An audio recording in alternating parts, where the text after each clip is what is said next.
I never thought I'd be the guy posting this kind of story, but here I am. It all started a few months ago, and honestly, I feel like I've been living in some twisted nightmare ever since. My name's Jake, and I married a woman named Lisa about 5 years ago. She was beautiful, sharp-tongued, and always had a quick comeback for everything. At first, she seemed perfect, kind of the ideal wife, really. We had a good life, good jobs, a nice house. But over the last year or so, little things started to change. She became more distant, more bitchy, snapping at me over nothing, and I noticed she was never really around much anymore. I'd come home from work and she'd be glued to her phone or laptop, acting like I wasn't even there. But honestly, I brushed it off at first. Women get busy, right? Maybe she was stressed at work or dealing with some personal stuff. The real warning sign was how she started to cover her phone all the time, even in bed. I'd catch her sneaking it under the pillow if I walked into the room. She'd give me that fake smile and say, she was just texting a friend. I should have known better, but I didn't want to believe she'd do anything wrong.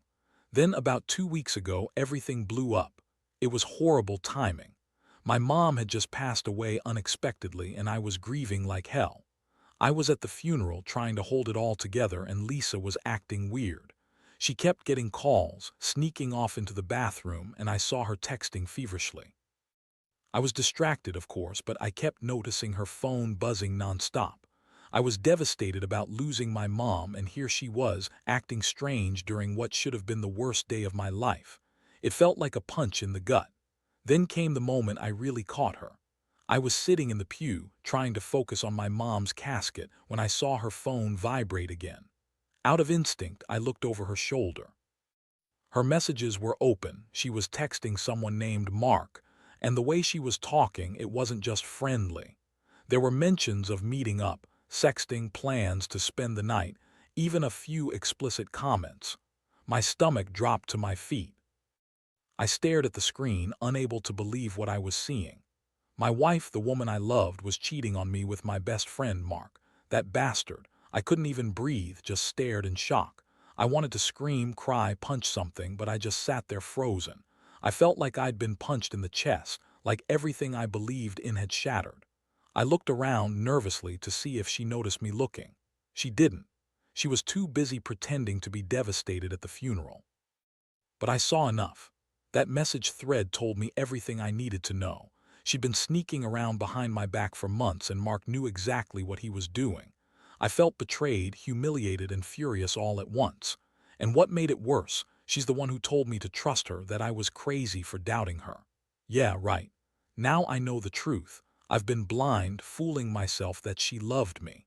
And I didn't say a word that day. I just sat there feeling like my world was falling apart. Later that night, I went home, my mind racing. I kept replaying everything I saw, every little sign I ignored, every moment I missed. I couldn't sleep. The next morning, I decided I'd confront her. I had to know if it was just some sick joke or if I was really living with a woman who cheated on me with my best friend while I was mourning my mother. I was so angry and hurt. I didn't even know how to start that conversation. I just knew I had to do it. That's when the real nightmare began. I woke up the next morning with a heavy weight in my chest, feeling like I'd been hit by a truck. The pain of everything I saw yesterday at the funeral was still fresh, but I knew I couldn't keep avoiding the confrontation. I needed answers, and I needed them now. I made my way to the house, heart pounding, mind racing with every possible outcome. When Lisa opened the door, she was her usual bitchy self, rolling her eyes, brushing past me like I was an annoyance. "Hey, what's your problem now?" she snapped, crossing her arms. "Can't you see I'm busy?" I looked her straight in the eyes, and for a moment I saw that flicker of defiance, that little smirk that said she knew she was getting away with something. I took a deep breath and decided I'd rather be blunt. "Who's Mark?" I asked quietly but firmly. Her face contorted and she rolled her eyes like I was bothering her with some trivial nonsense. "What are you talking about?" she shot back. "Nothing, just tell me. I saw your messages yesterday. Don't lie to me, Lisa. I know what you've been doing behind my back."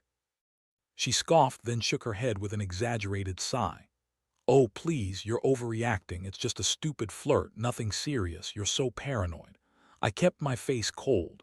Don't lie, I saw the messages. You really think I wouldn't find out, especially not at my mother's funeral while I was grieving? You and Mark, that's disgusting. Her eyes narrowed and she threw her head back with a laugh that sounded more like a bitter snort. Disgusting, really. You're making this into some drama because I had a few drinks and talked to Mark. It's not like I slept with him, yet. God, you're so dramatic.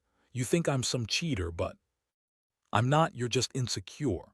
Her words hit me like a slap. I felt the rage simmering just under the surface.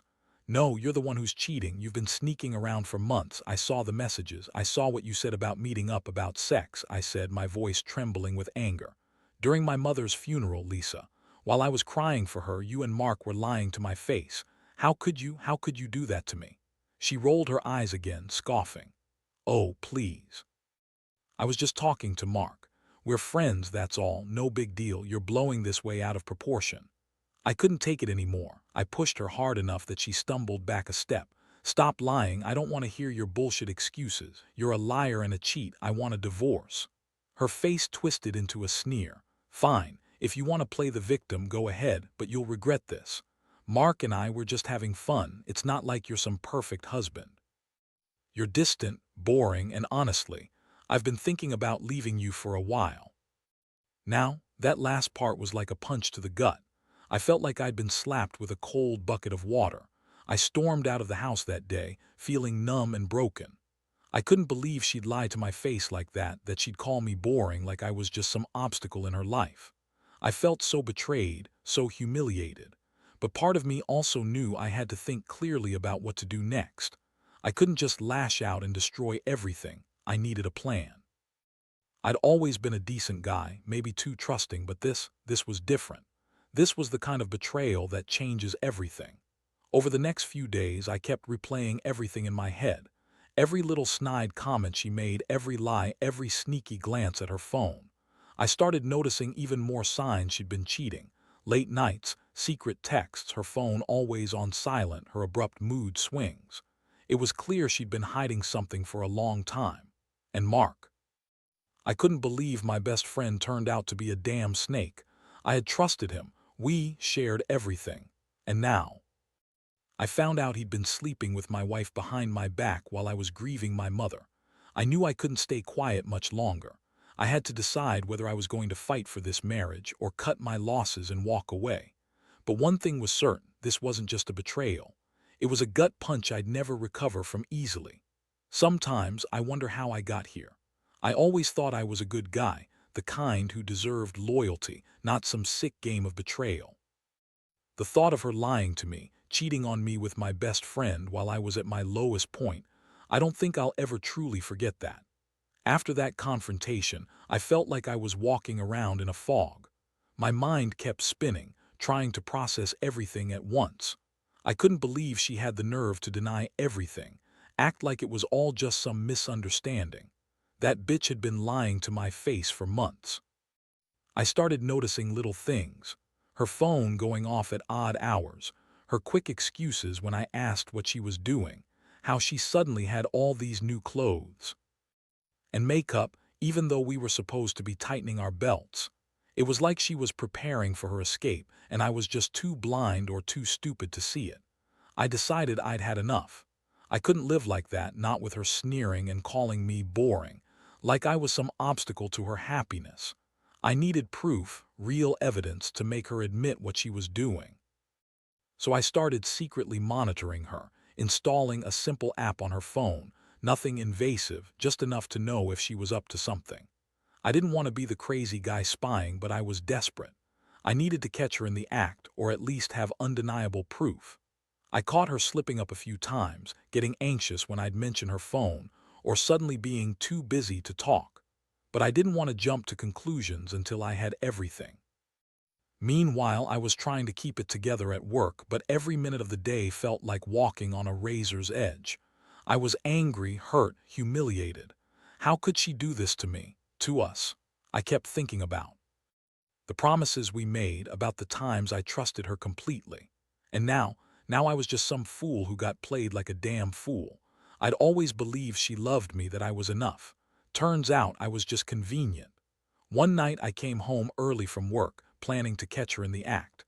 I wanted to see her face when I finally told her I knew everything. I waited in the living room, pretending to watch TV while she was in the kitchen on her phone. I saw her sneak a message, quick and panicked. I could tell she was trying to hide something. I took out my phone and snapped a picture of her screen.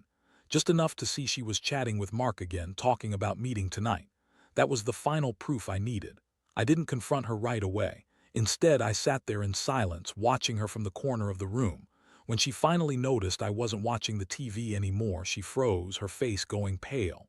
"What are you doing?" she asked, voice trembling. I looked her straight in the eyes. "I know about you and Mark. I know about the sex, all of it, during my mother's funeral while I was grieving. Did you think I wouldn't find out?" She tried to deny it again, but her voice cracked and her eyes darted away. My blood boiled. I was so furious I could barely speak. "You've been lying to me for months. You've been sleeping with my best friend. You betrayed me at my lowest point, and you have the nerve to deny it." I stood up slowly, feeling the rage simmering inside me. "You're done, Lisa. I want a divorce. And I want you out of my life." She started crying, trying to guilt-trip me, saying I was overreacting, that it was just a mistake. But I wasn't listening anymore. I saw her face, the bitchy attitude, the fake tears, the lies, and I realized I'd been blind for too long. I couldn't trust her. I couldn't keep pretending everything was fine. I felt like I was finally waking up from a nightmare, but the damage was done. The trust was shattered, and there was no fixing this. The aftermath hit hard, and I knew things would never be the same. I might have wanted to salvage the marriage at one point, but now I just wanted to get away from the lies and the betrayal. I spent the next few days packing my things, trying to keep it together, but inside I was a mess. The woman I loved, the woman I thought I knew, had been hiding a whole different life from me. It was like the floor had dropped out from under my feet and I was left staring into the abyss. I kept asking myself why. Why her? Why Mark? Did I ever really know her at all? All I know now is that I can't trust anyone the same way again.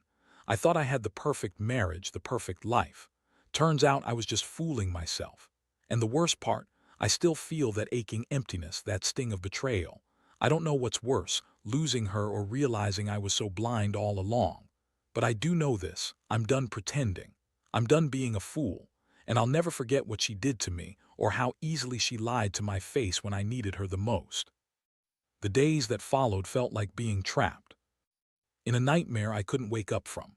I moved out, packed my things, and stayed at a friend's place for a while, anywhere but that house where her betrayal still haunted me. Every time I thought about her, my blood boiled. That bitch had the nerve to act like she was innocent, like I was the one overreacting. Meanwhile, she was out there, probably laughing with Mark, thinking she got away with it. But I wasn't done yet. I needed to make sure she paid somehow. In the quiet moments, I'd replay everything I'd seen, every word she'd lied about, every fake smile, every excuse she'd thrown at me. I kept seeing her face, her sneering attitude, the way she told me I was boring and stupid for doubting her. That was the biggest lie of all. The woman I married was a con artist, a manipulator who played me for months. And Mark, I still couldn't believe, my best friend, my brother in all but blood, had turned into the biggest backstabber I'd ever known. It hurt worse than anything, knowing he'd been screwing my wife behind my back while I was mourning my mother. But I refused to let her get away with it. No way. I started planning my revenge, not just the typical heartbreak or messy divorce, but something more calculated. I wanted her to feel the pain she'd inflicted on me double, triple. I wasn't just going to walk away broken. I was going to make her regret every moment she lied, every time she cheated. I knew I'd have to be smart. I reached out to an old friend who worked in private investigation. I told him everything, handed over the evidence I had, and paid him to dig deeper. I wanted to know exactly what she was doing, what Mark was up to, and how far this betrayal went. While I waited, I started to notice other things. She'd become even more bitchy, more dismissive. She'd call me clingy or paranoid, but I knew better. I knew she'd be trying to cover her tracks. Every time I saw her on her phone, I felt sick. That sick feeling grew worse when I saw her texting late at night, talking about secret meetings and sex, just like I'd seen before. She thought she could hide it forever, but I was watching her. And I was ready, One afternoon, I got the call I'd been waiting for. My investigator had found what I needed. She'd been sneaking around with Mark, meeting up at a hotel last weekend, spending hours together. I had proof, hard proof. All those nights I'd been lying awake, suspicious, paranoid, it was justified. I had everything I needed to end this nightmare. I went straight to her house, knowing she'd be there, trying to act innocent again. I didn't even bother knocking, I just walked right in, my heart pounding. She was in the kitchen, pretending to be busy with some bullshit. I put the evidence on the table, screenshots of their hotel room, messages confirming their plans. Her face lost all color and she tried to deny it, of course. "That's not what it looks like," she stammered, trying to fake her way out, but I wasn't buying it. I was beyond caring about her excuses. I was furious, betrayed, and just plain done. "You lied to me again," I said, voice cold and hard. "While I was mourning my mother, while I was in pain, you two were screwing around. And Mark, my best friend. You really thought I would find out that I just forget all this and pretend everything's okay? Well, guess what? I'm not that stupid." My voice cracked with rage. "You're done. Get out of my house. I want a divorce and I want nothing to do with either of you ever again." She started crying, begging me to listen, to forgive her, to forget everything. But I couldn't. My heart had turned to stone. I looked her in the eyes and saw the contempt, the lies, the betrayal, all laid bare. I realized she'd never really loved me. Not really. She used me, lied to me, and played me like a damn fool. The pain was overwhelming, but there was also a strange sense of relief. I finally saw the truth. I finally accepted that this was over. In the days that followed, I moved forward, filed for divorce, set new boundaries, and started rebuilding. It wasn't easy, but I knew I couldn't stay stuck in that betrayal. I had to learn how to heal from it, how to let go of the anger, the sadness, the sense of loss. I learned a lot about myself, about how trust can be broken so easily, and how sometimes the people you love the most can turn into your biggest enemies. What I take away from this is simple: never ignore the signs. Don't be blinded by love or loyalty. And if you catch someone cheating, don't waste time trying to fix what's broken. Cut it loose and move on. Because the pain of betrayal is real, but so is the strength to walk away and start again. I may never fully forget what she did, but I refuse to let it define me. I'll find happiness again, even if it's in a different way. That's the lesson I'm holding on to now. The months that followed were some of the hardest in my life, but also some of the most eye-opening. I threw myself into work, started going to therapy, and took time to just breathe again. It was a long process to rebuild my sense of trust, not just in others, but in myself. I kept thinking about everything she'd done, how she'd lied, manipulated, and betrayed me while I was at my lowest. Honestly, I was angry most of the time, at her, at Mark, at myself for not seeing it sooner. But gradually I started to see things clearer. One thing I learned is that the pain of betrayal doesn't just go away overnight. It lingers, seeps into your thoughts, makes you question everything. I kept asking myself why she did it. Why Mark? Why cheat during my mother's funeral of all times? I guess the answer is simple: she was selfish, looking for something better, or just thrill-seeking. She didn't care about my pain, about the damage she caused. She just wanted her own happiness, no matter who got hurt. And Mark, that bastard. I thought he was my friend, someone I could trust. Turns out he was just as bad, maybe worse, using my wife for his own sick pleasure. But here's the thing: what really helped me was focusing on me. I realized I'd lost parts of myself trying to hold onto a marriage that was already broken. I started exercising again, reconnecting with old friends, and rediscovering hobbies I'd put on hold. Slowly, I built a new routine, one that didn't include her or Mark. I didn't want to be that guy who let betrayal ruin his life, but I also refused to forget what happened.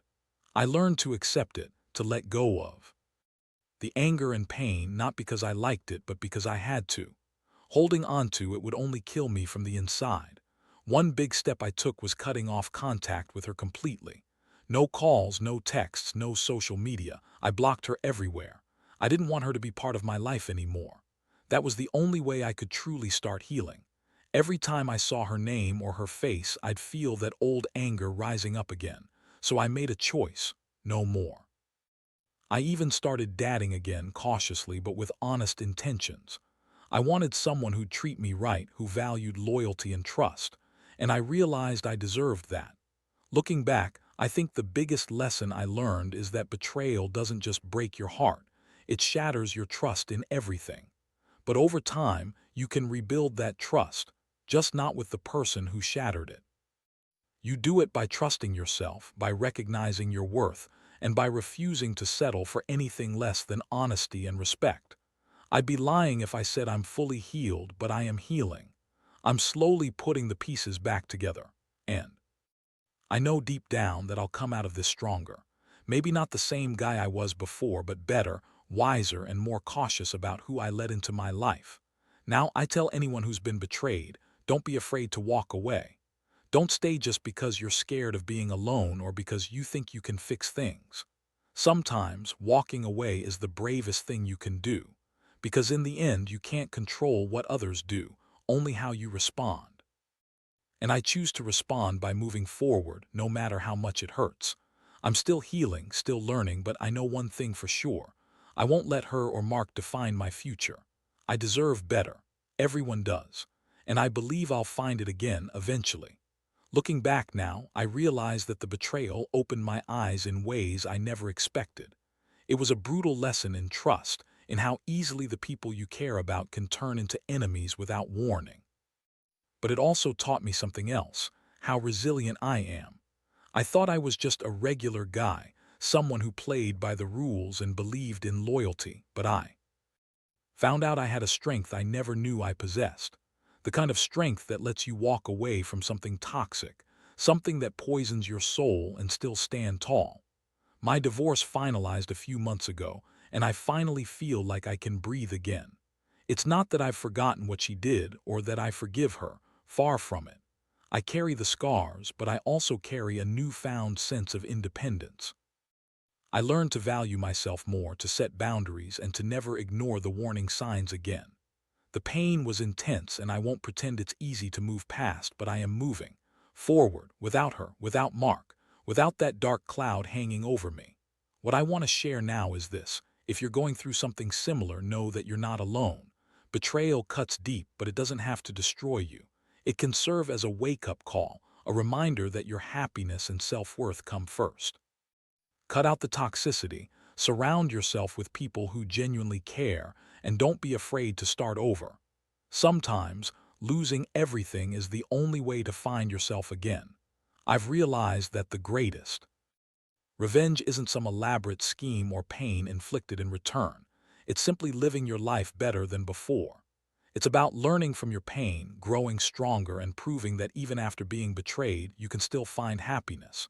Because that's what I'm doing now.